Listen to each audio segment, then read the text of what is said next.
Hey there, welcome back to 2 No Stories. Hope you're doing great today. Let's jump right into the story. I came home after 20 years of serving my country, only to discover my wife's betrayal. They thought I'd never find out. But they were wrong. Very wrong. Listen to this story until the very end. You won't want to miss a single second. The moment the plane touched down at Seattle-Tacoma International Airport, Captain Daniel Dan Foster exhaled slowly, his grip tightening on the armrest. He had been on countless deployments, flown into war zones, and faced impossible odds, but nothing felt as nerve-wracking as coming home. 20 years of service in the United States Army Green Berets had shaped him into a hardened warrior. But now he was just a man with a duffel bag and a medical discharge. He reached for his left hand, flexing it slowly. The nerve damage from an IED explosion in Afghanistan still caused occasional numbness, a permanent reminder of the life he had lived and the sacrifices he had made. The explosion had ended his military career, forcing him into early retirement, and now, for the first time in 2 decades, he was heading home. Dan stepped into the airport terminal, scanning the crowd. His pulse quickened when he spotted his wife, Lauren, and their 15-year-old son, Ethan, standing near the arrivals area. Lauren looked as beautiful as ever, dressed in a fitted coat, her wavy blonde hair perfectly styled. She smiled when she saw him, but there was something in her eyes, something distant. Ethan, however, bolted forward. "Dad!" Dan barely had time to brace himself before his son crashed into him with a hug. He laughed, ruffling Ethan's dark hair. "You've gotten taller," Ethan grinned. "You've gotten older." Dan smirked. "That's what happens when you fight bad guys for 20 years. Lauren walked up, offering a brief, polite hug. "It's good to have you home," she said. Dan held her a moment longer than she did him. "Yeah," he said, watching her closely. "It's good to be back." But deep down, he already felt it. Something had changed. The drive home was filled with small talk, mostly between Dan and Ethan. Ethan talked about his basketball tryouts and how he wanted to make the varsity team this year. Lauren chimed in occasionally, but she kept her focus on the road, her fingers tapping against the steering wheel, a habit she had when she was distracted. Dan tried to shake off the uneasy feeling. Maybe it was just the adjustment period. After all, he had been gone for years at a time, missing birthdays, anniversaries, even Ethan's first basketball game. This was his chance to make up for lost time. But why did it feel like he was the outsider in his own home? Their house looked the same, a 2-story suburban home in an affluent neighborhood, complete with a neatly trimmed lawn. Dan had paid for everything with his military salary and benefits. But as he stepped inside, something felt off. The house was too perfect, too clean, too unfamiliar. Lauren had rearranged the furniture. Their wedding photos had been moved from the living room to a side hallway. And worst of all, Dan's military memorabilia, his shadow box of medals, his folded American flag, his framed unit patches, were all missing. He turned to Lauren. "Where's my stuff?" he asked, keeping his voice casual. Lauren hesitated. "Oh, I moved some things around. Thought we could have a fresh start." A fresh start. Dan nodded slowly, but inside, his gut twisted. She had erased him. That first night back, Dan had trouble sleeping. His body was still on military time, his instincts hyper-aware of his surroundings. At 2 a.m., he woke up and found Lauren's side of the bed empty. He frowned, throwing on a shirt and walking downstairs. The glow of a phone screen illuminated the kitchen. Lauren was sitting at the counter, texting. When she saw him, she quickly locked the screen and smiled. "Couldn't sleep?" she asked. Dan leaned against the doorway, crossing his arms. "Neither could you," he said. She shrugged. "Work emails." Dan didn't say anything, but he knew that was a lie. Her body language was stiff, guarded. She had been smiling at the screen. What kind of work email made someone smile at 2 in the morning? A work email or another man? Dan forced himself to let it go. For now. Over the next few weeks, Dan focused on reconnecting with Ethan. They spent afternoons in the driveway, shooting hoops, talking about school, life, and how Ethan wanted to make the varsity team. "You ever play, Dad?" Ethan asked one evening. Dan laughed. "I tried. Wasn't great. I was better at running drills than making 3-pointers. Ethan grinned. "Maybe you can help me train." Dan's chest tightened with emotion. "Yeah," he said. "I'd like that." It was the first time since coming home that he felt like he belonged. Then Ethan said something that sent a chill down Dan's spine. "Mom's been acting weird lately," Ethan muttered, bouncing the ball. Dan kept his expression neutral. "How so?" Ethan hesitated. "She goes out a lot, stays late after work. Sometimes she comes home smelling like wine and perfume." Dan's jaw tightened.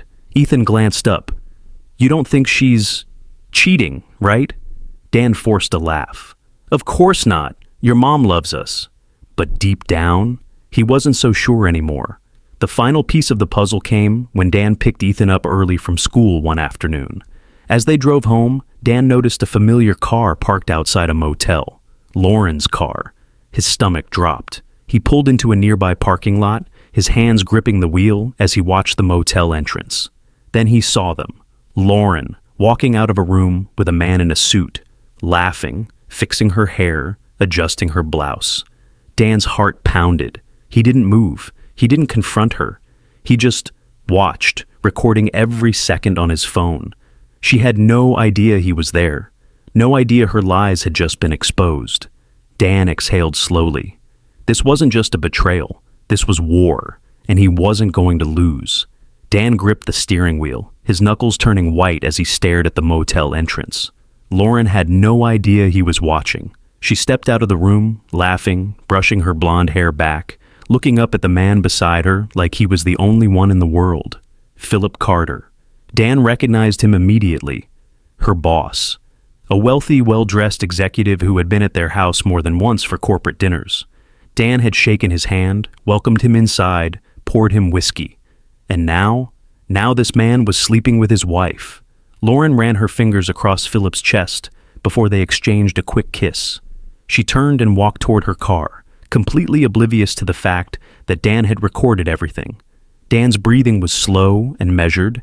In the military, he had learned that rage was a weakness. When you let emotions take over, you made mistakes.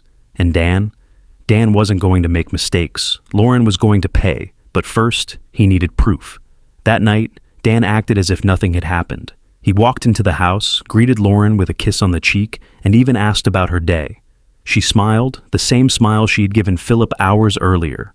"Oh, work was exhausting," she sighed, setting down her bag. "Meetings all day." Dan bit the inside of his cheek to keep from laughing. Liar. She poured herself a glass of wine and scrolled through her phone, smiling occasionally at the screen, probably texting him. Dan excused himself to the garage. Once inside, he pulled out his old army laptop and connected it to the small surveillance system he had installed earlier that day. Lauren had no idea that every call she made, every text she sent, and every movement in the house was now being monitored. Within a week, Dan had everything he needed. Text between Lauren and Philip. "Oh, I love the way you touch me. It's so different from him. Oh, Dan has no idea. He still thinks he's the man of the house. Pathetic." Phone calls. "Oh, I don't know how much longer I can pretend to care about him. Oh, once Ethan's out of high school, I'll figure out how to leave." Financial transactions. Oh, Lauren had secretly taken money from their joint account to book weekend trips with Philip. Oh, Philip had wired her money, confirming that he was supporting her affair financially. Dan leaned back in his chair, rubbing his hands together. They thought they had won. They thought he was too blind to see. They were wrong. As much as the betrayal shattered him, Dan knew that one person in this house truly mattered. Ethan. He was Dan's pride and joy. The reason he had fought through endless deployments. The reason he had survived injuries that should have killed him. And now, after seeing those texts, Dan had a terrible thought. Lauren's words wouldn't stop replaying in his mind. He still thinks he's the man of the house. Pathetic.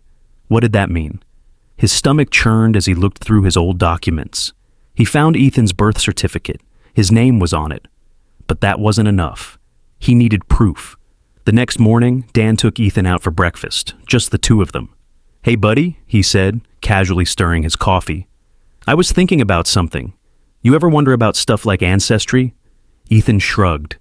"Not really. Why?" Dan smiled. "I just thought it'd be cool to do one of those DNA tests. You know, see where we came from." Ethan grinned. That sounds kinda cool. Dan patted his shoulder. Let's do it. A week later, the results came in. Dan stared at the screen, his hands shaking. Ethan wasn't his son. Everything around him blurred. The sound of his own heartbeat pounded in his ears. He had spent 15 years raising a boy who wasn't his. Lauren had stolen that from him. He clenched his fists, forcing himself to breathe through the rage. This wasn't just an affair. This was a calculated betrayal.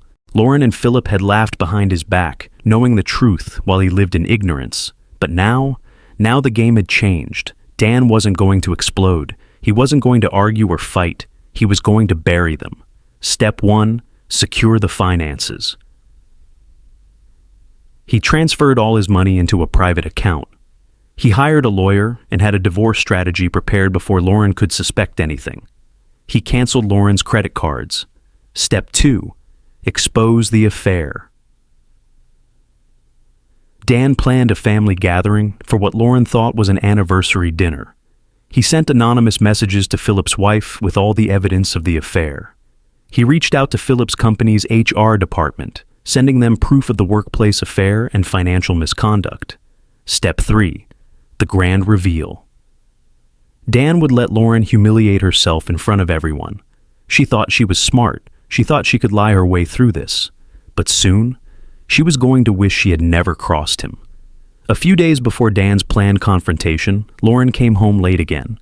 She walked into the kitchen, tossing her bag onto the counter. Dan sat at the table, watching her carefully. "You're late," he said casually. Lauren rolled her eyes. "I told you, I had a work meeting." Dan smirked. "A work meeting? At Philip Carter's penthouse?" Lauren froze. For a split second, she didn't know what to say. Then she forced a laugh. "Dan, that's ridiculous." He slid his phone across the table.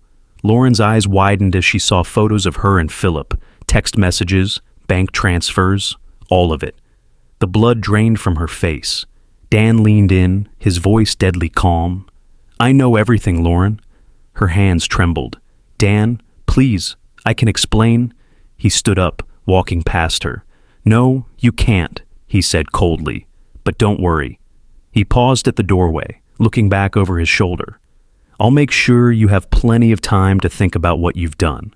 Then, without another word, he left the room. Lauren stood there, completely helpless. She had no idea what was coming. But soon, she would. And Dan couldn't wait to watch her fall. Lauren sat at the kitchen table, staring at Dan's phone screen, her breath coming in shallow gasps.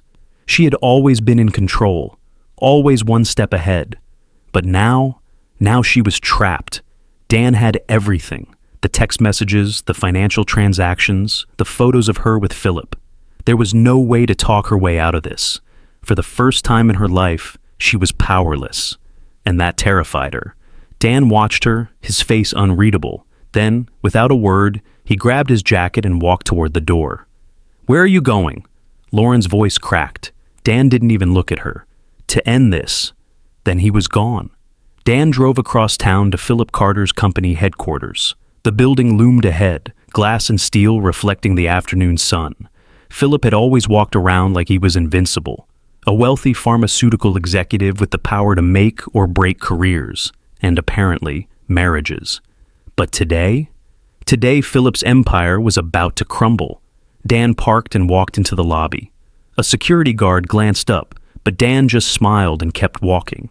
He knew exactly where he was going. He had spent the last 2 weeks compiling a dossier on Philip, his fraudulent business deals, workplace affairs, and secret offshore accounts.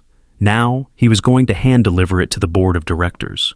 Dan stepped into the elevator, his heart pounding. He had spent his life fighting battles overseas. But this was personal. Philip was in the middle of a meeting when Dan walked into the boardroom. "Excuse me," one of the directors said, glaring at him. "Who the hell are you?" Dan didn't hesitate. He threw a thick folder onto the conference table. Philip's face paled. Dan leaned in, his voice calm but firm. "My name is Dan Foster," he said, "and I'm here to ruin your CEO's life."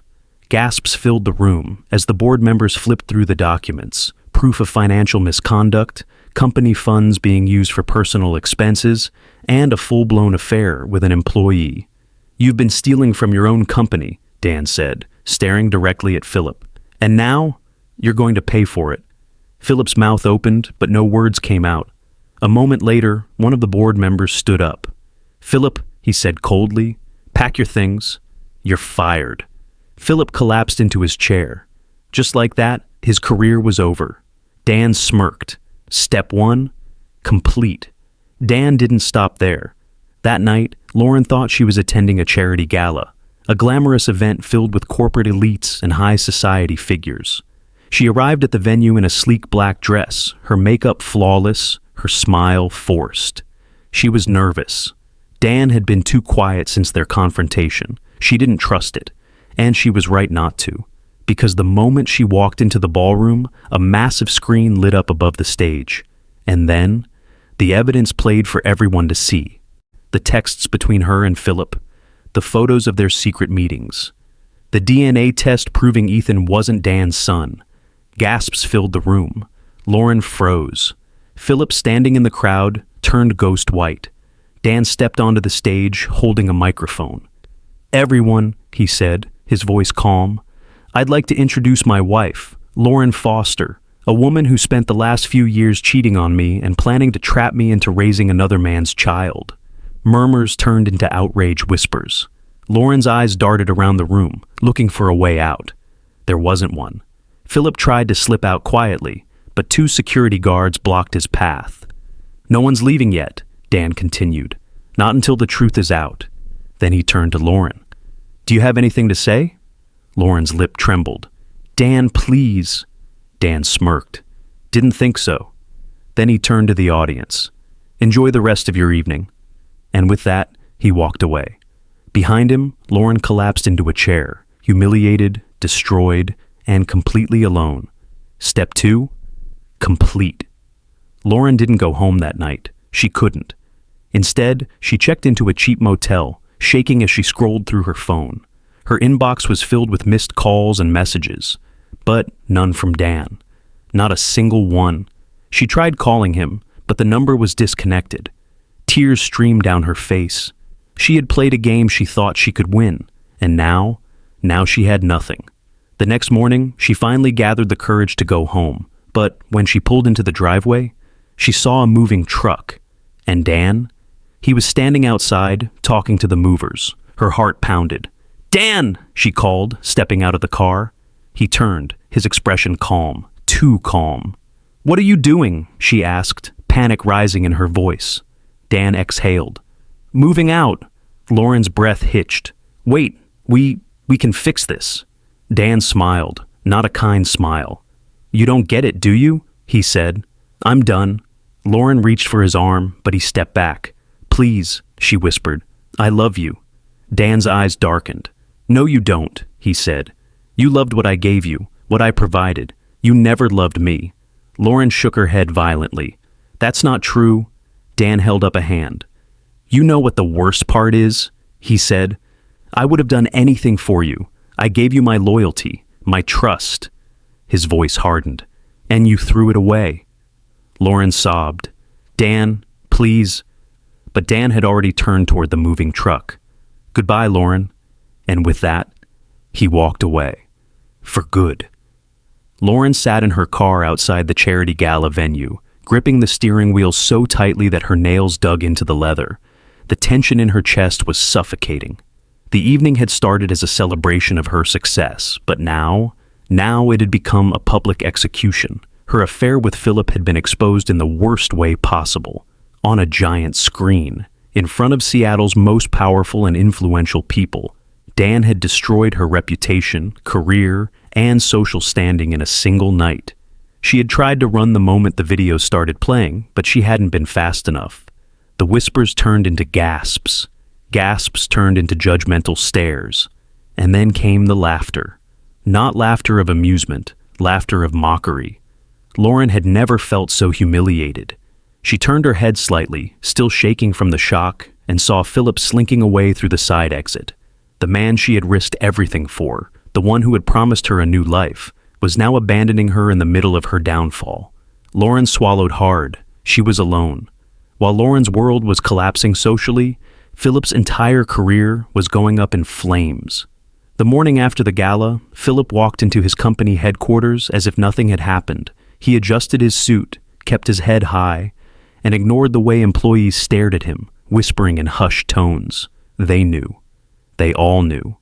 By the time he reached his office, the head of HR and the company's legal team were waiting for him. "Philip," the HR director said, her voice devoid of emotion. "We need to talk." Philip smirked. "Is this about that ridiculous stunt last night? That was nothing but a—" The head of legal dropped a stack of documents onto his desk. "Philip Carter, you are officially under internal investigation for misappropriation of funds and violating corporate ethics policies. Effective immediately, you are placed on unpaid leave while the board determines your permanent termination." Philip's smug expression vanished. "What?" The HR director leaned forward. "We're also forwarding all relevant documents to federal investigators." Philip's stomach dropped. He could talk his way out of a scandal, but fraud charges? There was no walking away from that.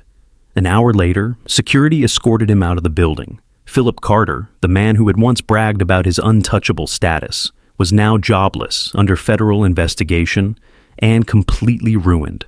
And Dan? Dan was sitting in a nearby coffee shop, watching the whole thing unfold. Another step complete. Ethan had avoided Lauren completely since the gala. He didn't answer her calls. He didn't return her texts. And now, 2 days later, he stood in front of her for the first time since everything came crashing down. Lauren had spent hours rehearsing what she would say, but the moment Ethan looked at her, really looked at her, she knew. There was no fixing this. Ethan's voice was steady, but cold. "Did you ever love Dad?" Lauren flinched. "Of course I did." Ethan cut her off. "Then why did you do it?" Tears welled in her eyes. "It wasn't that simple." "It was," Ethan snapped, his hands clenched into fists. "You could have chosen us, but instead, you lied. For years." Lauren reached for him, but he stepped back. "I don't want to live with you," Ethan said. "I want to stay with Dad." Her breath caught in her throat. "Ethan, please. I don't even know who you are anymore."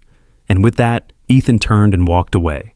Lauren collapsed into a chair, sobbing. She had lost her husband. She had lost her reputation. And now, she had lost her son. Desperate and alone, Lauren showed up at Dan's new downtown high-rise apartment. She had spent hours standing outside, rehearsing her plea, but nothing could have prepared her for the moment the door swung open. Dan stood there, looking better than ever, relaxed, strong, at peace. It was like she had never even existed to him. She forced a small smile. "Can we talk?" Dan crossed his arms. "What's there to talk about?" Her heart pounded. "I made a mistake." Dan chuckled, shaking his head. "Which one?" Tears blurred her vision. "I don't know what I was thinking. I lost everything, Dan. I just want to fix things." Dan sighed, rubbing his jaw. "Fix what, Lauren?" "You, Mr. Us." Dan exhaled slowly. "There is no us anymore." Lauren stepped closer. "But I love you." Dan smiled, not a kind smile. "No, you don't," he said. "You loved what I gave you, what I provided. You never loved me." Lauren's hands trembled. "That's not true." Dan's voice hardened. "You let me raise a child that wasn't mine. You lied to my face for years. You laughed about it behind my back. And now?" His expression turned to pure indifference. "You're just a stranger to me." Lauren's legs felt weak. She had thought if she could just get to him, if she could say the right words, she could fix everything. But there was nothing left to fix. Before she could say another word, Dan closed the door in her face. And just like that, it was over. For good. Months passed. Philip was bankrupt and facing trial. Lauren had lost her job, her friends, and her entire future. And Dan? Dan was thriving. He had built a successful business, hiring veterans who struggled to find work after leaving the military. Most importantly, he had Ethan. On the night of Ethan's high school graduation, Dan sat in the crowd, watching his son walk across the stage. Lauren was there too, but Ethan barely acknowledged her. After the ceremony, Ethan turned to Dan. "You know," he said, "I know I'm not your biological son, but you'll always be my dad." Dan's throat tightened. "You'll always be my son," he said, pulling Ethan in for a hug. And in that moment, Dan realized something. He had won. Not just against Lauren, not just against Philip, but against the past. And now he was finally free. Dan stood on the balcony of his new high-rise apartment, looking out at the Seattle skyline. The air was crisp, carrying the distant hum of traffic and the occasional honk of a car below. He took a slow sip of bourbon, letting the warmth settle in his chest. It had been 6 months since he had erased Lauren and Philip from his life. 6 months since he had walked away from the lies, the betrayal, and the manipulation. And in that time, he had rebuilt himself. He wasn't just the man he used to be. He was better, stronger, untouchable. Lauren had thought she could ruin him. Philip had believed he was invincible. But now they were both buried under the weight of their own mistakes. Dan had won. And he had won completely. Hundreds of miles away, in a rundown studio apartment on the outskirts of Portland, Lauren sat hunched over her laptop, desperately sending out job applications. Her once glamorous life was nothing but a distant memory. After her infidelity went public, she had been fired from her job. Her reputation in the financial world was completely destroyed. No company wanted to hire a disgraced executive who had been exposed in a corporate scandal. Her friends had abandoned her. Her former colleagues avoided her like the plague. And Ethan? He barely spoke to her. Lauren had spent the last few months begging Dan to let her see Ethan, but the response had always been the same: silence. The final blow came when she received an email from her landlord. She had missed 3 rent payments. If she didn't come up with the money soon, she'd be evicted. Her hands trembled as she stared at the screen. She had played the game, and she had lost, miserably. While Lauren was drowning in financial ruin, Philip was facing a much worse fate. He had once been a powerful corporate executive, someone who could make or break careers with a single decision. But after Dan exposed his fraud, his entire financial empire crumbled. The government had frozen all of his assets, launching an official investigation into corporate fraud, tax evasion, and workplace misconduct. His wife had filed for divorce, taking what little he had left. And his company. It had completely erased his name from its history, replacing him with a younger, cleaner executive. Now, Philip was bankrupt, disgraced, and facing multiple lawsuits. The man who had mocked Dan behind his back, who had slept with another man's wife, was now rotting in a cheap motel, living off what remained of his savings. And Dan was watching every bit of it unfold, with satisfaction. While Lauren and Philip were paying for their sins, Ethan was thriving. After everything that had happened, Dan had made sure his son had the best opportunities possible. He had hired private trainers to help Ethan with basketball. He had secured a full-ride scholarship for him, and most importantly, he had given Ethan the truth. One night, as they sat in the living room watching a game, Ethan turned to him. "Dad?" Dan glanced over. "Yeah?" Ethan hesitated. "Do you ever wish you never found out?" Dan sighed, setting his drink down. "No," he said firmly. "I wish it never happened, but finding out, that saved me." Ethan nodded, staring at the TV screen. "I'm glad you're my dad, no matter what." Dan smiled, clapping a hand on Ethan's shoulder. "You'll always be my son," he said, "no matter what." And in that moment, Dan knew. He hadn't just won. He had found his purpose again. One rainy evening, Dan received a blocked number call. At first, he considered ignoring it, but something in his gut told him to pick up.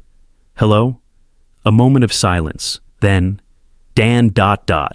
He recognized the voice instantly. Lauren. He exhaled sharply, leaning against the counter. "What do you want?" Her voice was shaky, desperate. I don't know where to go," she admitted. "I lost everything. I don't know what to do." Dan closed his eyes. He had waited for this moment, waited for the day she would finally understand what she had done.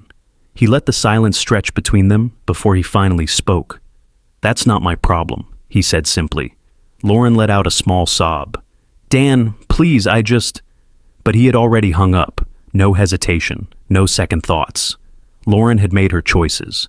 Now she had to live with them.